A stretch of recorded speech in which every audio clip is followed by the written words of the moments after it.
नमस्कार, आप देख रहे हैं दिललनटॉप.com और मैं हूं निखिल। शोपियां में 3 मजदूरों की कथित फेक एनकाउंटर में मौत के बाद अब जम्मू कश्मीर पुलिस ने चार्जशीट फाइल कर दी है, जिसमें सेना के एक कैप्टन को आरोपी बनाया गया है और साथ में 2 सिविलियंस भी हैं। सेना पहले ही अपनी कोर्ट ऑफ इंक्वायरी की प्रिलिमिनरी रिपोर्ट में कह चुकी है कि ये स्ट्रेट अवे आर्मी के कोड ऑफ कंडक्ट के जो रूल्स हैं उसका उल्लंघन है। इस बारे में बात करने के लिए हमारे साथ मौजूद हैं ब्रिगेडियर संदीप थापर, रिटायर्ड। आपने सिख रेजिमेंट को कमांड किया हुआ है सर, और आपने वैली में 2 टेन्योर्स पूरे किए हैं। बहुत बहुत स्वागत है दिल ललन टॉप में और शुक्रिया वक्त देने के लिए। Thank you. मैं करेक्ट करना चाहूंगा, 2 के अलावा सियाचिन तीसरा टेन्योर। 2 के अलावा सियाचिन भी है। सर, हम इस केस के बारे में जरूर आपसे बात करेंगे, लेकिन हम चाहते हैं कि पहले हम व्यूअर्स को एक बेसिक बैकग्राउंडर दें कि आर्मी कैसे कंडीशंस में काउंटर इंसर्जेंसी ऑपरेशन चलाती हैं, स्पेशली जो आरआर की बटालियंस होती हैं। क्या बता पाएंगे कि किस तरह इंटेल आती है और कैसे उसके ऊपर एक्ट किया जाता है, और फिर हम फेक एनकाउंटर्स की तरफ चलेंगे। देखिए, जो एक फॉर्मेशन डिवीजन की डिप्लॉयमेंट होती है, एक फिक्स्ड एरिया होता है। जी। आगे उन्होंने अपनी ब्रिगेड्स को और बटालियंस को, आरआर बटालियंस जैसे आप बात कर रहे हैं, फिक्स्ड एरिया बांटा जाता है तो कुछ फीचर्स के हिसाब से कि सड़क के इस साइड, इस रानी रिवर के इस साइड के बीच का इलाका आपका है। अब जो यूनिट्स होती हैं उस इलाके को डोमिनेट करती हैं। जगह जगह पे कंपनी ऑपरेटिंग बेस लगाती हैं, जहां जहां से वो ऑपरेट कर सके। एक एक कंपनी तकरीबन 100-125 आदमी। मान लीजिए एक इलाका है, पूरी ब्रांच को दिया गया है तकरीबन 10 बाय 10 स्क्वायर किलोमीटर का, तो वहां 3-4 कंपनी ऑपरेटिंग बेस होंगे और एक हेडक्वार्टर होगा। तो कंपनी ऑपरेटिंग बेस से पेट्रोलिंग होगी, डोमिनेशन, एरिया डोमिनेशन होगा और इंटेलिजेंस डेवलप की जाएगी। वो जो उनके रिस्पॉन्सिव एरिया ऑफ रिस्पॉन्सिबिलिटी है, जो गांव हैं, टाउन्स हैं, उनमें जाएंगे, लोगों से मिलेंगे, इंटेलिजेंस डेवलप करने की कोशिश करेंगे। तो धीरे धीरे फिर वो इंटेलिजेंस आनी शुरू होती है। और ये बटालियंस, अब ये इलाके बहुत सालों से बांटे गए हैं, तो बटालियंस के पास एक्शनेबल इंटेलिजेंस है, सोर्सेज हैं। और क्योंकि पिछले 20-25 साल से वहां पर डिप्लॉयड है, तो उन्होंने अपने एसेट्स बना लिए हैं। तो और काफी उनको मालूम होता है कि कहाँ क्या किस टाइप की हरकत हो सकती है, संभावना है। इतनी इतनी उन्होंने अपनी साख बना ली है उस इलाके में। तो बटालियन ऑपरेट करती है। तो जैसे इंटेलिजेंस आती है, पहले क्या होता था, पुराने जमाने में 90s में होता था कि इंटेलिजेंस नहीं थी, तो हम जाके एरिया डोमिनेशन करते थे, कॉर्डन सर्च करते थे, शक के हिसाब से कुछ रेडियो से इंटरसेप्ट मिलते थे तो उसके हिसाब से रेड करते थे। लेकिन धीरे धीरे, हम आगे भी डिस्कस करेंगे, इसके ह्यूमन राइट्स इम्पैक्ट काफी होते थे। तो धीरे धीरे आर्मी ने अपना जो मोडस ऑपरेंडी है, काम करने का तरीका बदल दिया। अभी एक्शनेबल इंटेलिजेंस पे काम होता है कि फलाने गांव में, फलाने घर में एक टेररिस्ट या 2 यार, कुछ टेररिस्ट आए हैं, 2-4। तो आर्मी एक छोटे से क्विक रिएक्शन टीम फटाफट जाके उस इलाके को घेर लेती है, उस घर को, और कार्रवाई शुरू करती है। और तकरीबन ऐसे कुछ चांस एनकाउंटर भी होते हैं। तो बहुत तरीके के ऑपरेशन होते हैं। और मुझे खुशी है कि बहुत सारी इंटेलिजेंस अब आर्मी के पास आती है, ठीक, सूत्रों से, सिविल सूत्रों से। ठीक बात है सर। हम कोई नई आर्मी नहीं है, हमारे पास 1.5 सेंचुरी से ज्यादा का एक्सपीरियंस है इस आर्मी के पास में, और बहुत लंबा और ग्लोरियस ट्रेडिशन है। बावजूद इसके वो कौन सी कंडीशंस थी जिसमें ह्यूमन राइट्स अब्यूसेस की बात सामने आने लगी, जिसके बाद आप बता रहे हैं कि एक्शनेबल इंटेलिजेंस पे आर्मी मूव कर गई और बहुत स्पेसिफिक ऑपरेशंस किए जाने लगे? देखिए, मैं झिझकोगा नहीं, शुरू में जब 90s में JNK में गए थे, तो थोड़ा सा नंबर्स गेम के ऊपर एम्फेसिस था कि एक यूनिट की या किसी की कदर उससे जानी जाती थी कि कितने उन्होंने टेररिस्ट को न्यूट्रलाइज किया है। हाँ जी। तो वो धीरे धीरे वो एक नंबर्स गेम बन गई। तो थोड़ी सी टेंडेंसी कुछ लोगों के आ गई कि ज्यादा ज्यादा ऑपरेशन। तो आर्मी रियलाइज किया कि इससे आप टेररिस्ट तो मार देते हैं, लेकिन इंसर्जेंसी कम नहीं होती, क्योंकि उनका सपोर्ट बढ़ता जाता है। तो जो सेंटर ऑफ ग्रेविटी समझा गया, वो सेंटर ऑफ ग्रेविटी ये था कि when the hearts and minds, जिन लोगों के दिल जीतने हैं उनको रोकना है दूसरी साइड जाने के लिए, टेररिस्ट बनने के लिए, हथियार उठाने के लिए, तो धीरे धीरे जो एम्फोसिस आना शुरू हुआ वो हुआ winning the hearts and minds of people. और उस पे आप डोमिनेट, ये नहीं कि ऑपरेशन है, आप डोमिनेट करेंगे, लेकिन आप इस हिसाब से ऑपरेशन करेंगे कि कम से कम तकलीफ हो लोगों को, लोग एलियनेट ना हो और नाराज ना हो, ताकि कोऑपरेशन बढ़े, इंफॉर्मेशन आए। तो धीरे धीरे ऑपरेशन ओवर द इयर्स, पहले बड़े लंबे ऑपरेशन चलते थे, आप जाके पूरा गांव कोऑर्डिनेट सर्च करते थे, काफी लोगों को तकलीफ होती थी, लेकिन धीरे धीरे ये बढ़ते बढ़ते, जैसे मैंने बोला, एक्शनेबल इंटेलिजेंस, आप सीधा उस जगह पर जाते हैं, उसी 2-4 घरों को आइसोलेट करते हैं और ऑपरेशन करते हैं। सर, हम ये समझना चाहते हैं कि आर्मी में एक बहुत स्ट्रिक्ट चेन ऑफ कमांड को लिया जाता है, बहुत सीरियसली लिया जाता है, लेकिन हमने ऐसे एक से ज्यादा कई इंसिडेंट्स देखे हैं नॉर्थ ईस्ट में भी और वैली में भी, जहां पे इस तरह की खबरें आई कि इनकाउंटर्स स्टेज्ड हुए, फेक थे, और कई बार उनमें इस तरह के मोटिवेशंस थे कि कभी गारंटी अवार्ड है तो कभी कोई प्राइज मनी है। इस तरह की घटनाएं क्यों सामने आती हैं? आपकी क्या अंडरस्टैंडिंग है, क्यों हमारे यहाँ कुछ ऑफिसर्स और उनके जो ट्रूप्स होते हैं इस तरह के काम करते हैं? उनको कौन सी चीज मोटिवेट करती है? देखिए, पहले तो मैं आपको क्रेडिट कर दूं, फौज में कोई प्राइज मनी नहीं होती है, वो पुलिस में या सीपीओ में होती होगी, सीपीएमएफ में।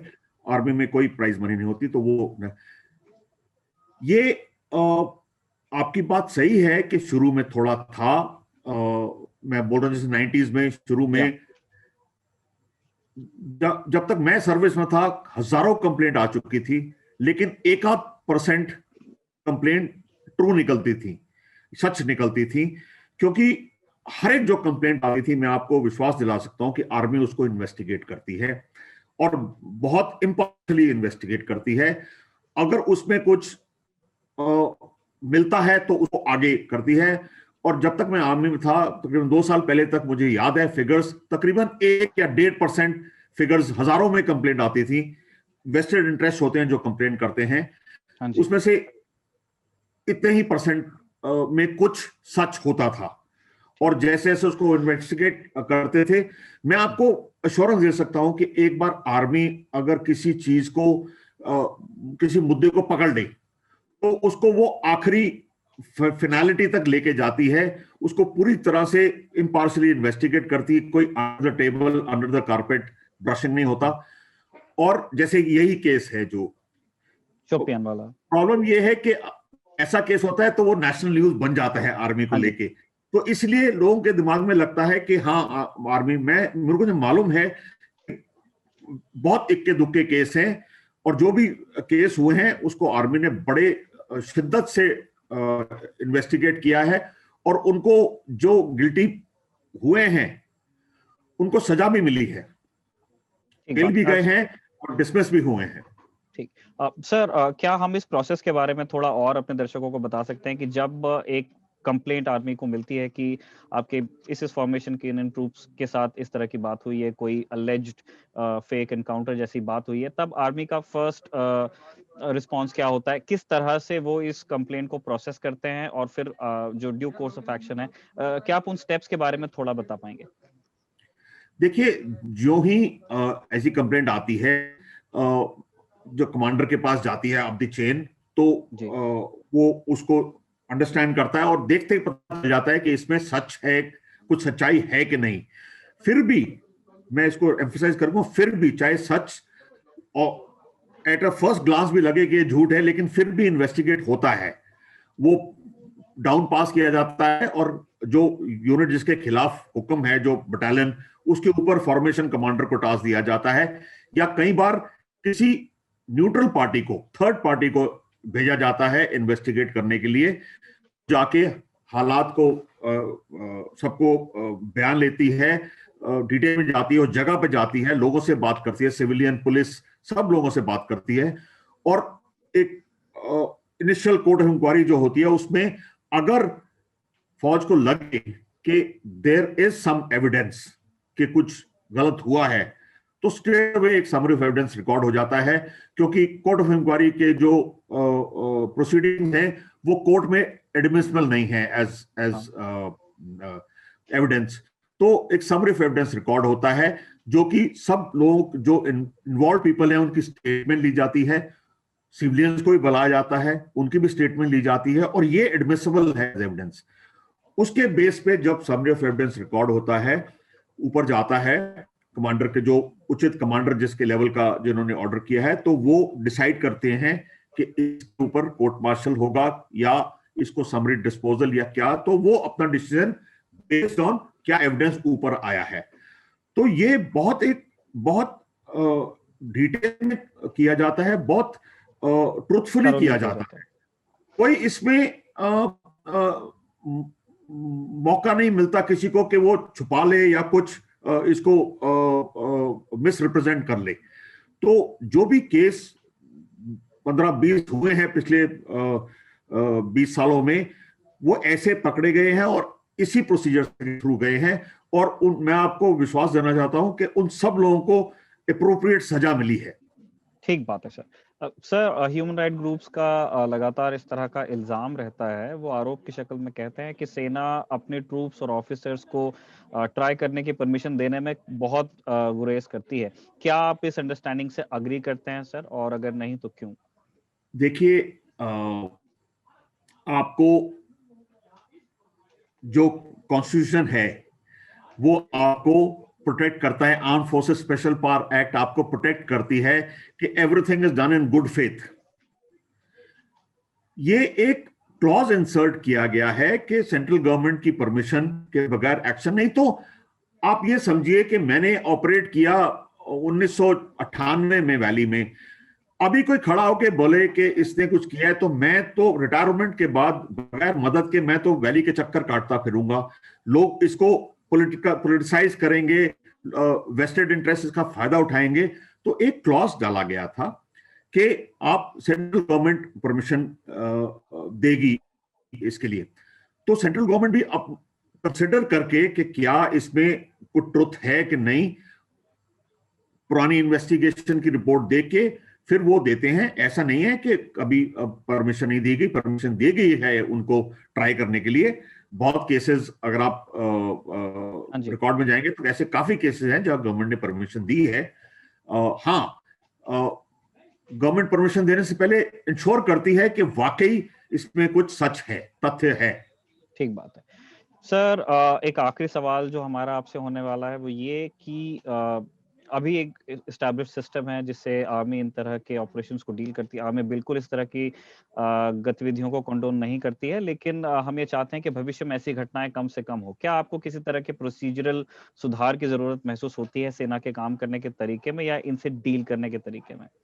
जी नहीं, ये एक बहुत स्ट्रीमलाइन प्रोसीजर है। आपको मालूम होगा कि arm forces special power act को सुप्रीम कोर्ट ने भी मंजूरी दी हुई है।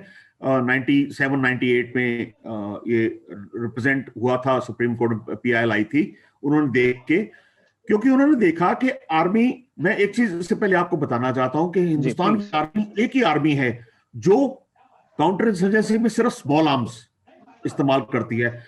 अमेरिका से लेके पाकिस्तान तक सारी आर्मीज हवाई जहाज, आर्म्ड हेलीकॉप्टर्स, आर्टिलरी इस्तेमाल करते हैं, लेकिन हम हमारे यहाँ तो लोकल पुलिस को भी लेके जाते हैं साथ में। हम लोकल पुलिस को लेके जाते हैं। हमारे चीफ ऑफ स्टाफ के 10 कमांडमेंट्स हैं कि आप अगर किसी को लेडी को अरेस्ट करेंगे, लेडी पुलिस होनी चाहिए, पुलिस साथ में जाएगी ऑपरेशन की। आप जल्दी से जल्दी उसको पुलिस में जुडिशियल कस्टडी में देंगे, और आप फैमिलीज को घर में नहीं घुसेंगे। बहुत सारे ये ऐसे 10 कमांडमेंट्स हैं जो कि बाइबल एक हर एक ऑफिसर जवान अपने जेब में कैरी करता है ताकि कोई गलती ना हो ह्यूमन राइट्स की तरफ से। और पिछले करीब 25-30 साल से तो मैंने देखा है कि इतने कॉन्शियस है इंडियन आर्मी ह्यूमन राइट्स के बारे में। मेरे देखते देखते हर एक फॉर्मेशन में एक ह्यूमन राइट्स की एक सेल बन गया है, जहां ऑफिसर्स होते हैं जो हर एक चीज को जो भी ऑपरेशन होता है उसकी कंप्लेंट लोगों से पूछते हैं, कुछ हुआ तो नहीं। तो एक प्रोएक्टिव स्टैंस रहती है आर्मी की कि ह्यूमन राइट वायलेशन हो, क्योंकि हमको मालूम है कि इतना एफर्ट जो हम करते हैं, एक छोटी सी गलती, किसी की गलती की वजह से वो पूरे के ऊपर पानी पड़ जाता है। तो हम नहीं चाहते कि एक छोटी से छोटी गलती भी हो, जैसे इस केस में हुई है। इससे पूरी अगले 3-4 साल तक लोगों का यही इंप्रेशन रहता है कि आर्मी ये करती है। तो आर्मी नहीं चाहती कि ऐसा कुछ हो जिससे कि सारे अच्छे काम के ऊपर मिट्टी पड़ जाए। बहुत बहुत शुक्रिया सर हमसे बात करने के लिए, आपने इतने शॉर्ट नोटिस पे हमें वक्त दिया, और शुक्रिया हमारे दर्शकों का भी जिन्होंने इस बातचीत को देखा। Thank you.